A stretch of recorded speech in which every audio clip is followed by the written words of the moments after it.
we're creating more of a problem in the end if we close these programs. Sean Guptill is a certified child and youth care worker in Toronto, a career path he chose after spending some of his teenage years in the city's shelter system. I did my internship at Youth Without Shelter in Rexdale. I worked there. I lived there, actually. And I always told my CYCs that I wanted to be a CYC when I grew up. He now runs a program for young adults with disabilities here in South Etobicoke and tells me there's already a growing need for more CYC practitioners in the field. If there is a lack of these types of workers in the system, what is your biggest concern? We're on the front lines. It's going to affect the most vulnerable people. In response to new federal immigration policies, several colleges are now suspending a wide range of programs. Centennial, for example, recently paused almost 50 courses as the school anticipates new international enrollments will decline by 43%,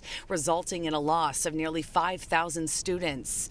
3 Ontario colleges have already scrapped the child and youth care program. St. Lawrence and Kingston is the most recent, announcing it's among the 55 courses on pause due to financial restructuring. Our primary concern is that we are going to end up with the exacerbation of the current labor shortage that's happening in the children's mental health system. Cora Niang is the president of the Ontario Association of Child and Youth Care. When we think about group homes, when we think about foster homes, when we think about shelters, after school and before school programs, when we think about community programs, when we think about adolescent psychiatric settings, child and youth workers or child and youth care practitioners all work in those settings. Several experts and advocates are calling on the next provincial government to dramatically increase funding for Ontario's colleges to help stop further cuts. And Niang says critical training programs that help children and families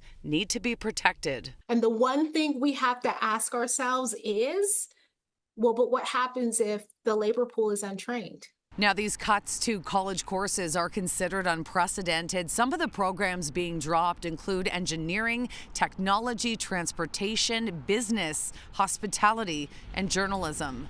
Shauna Hunt, City News.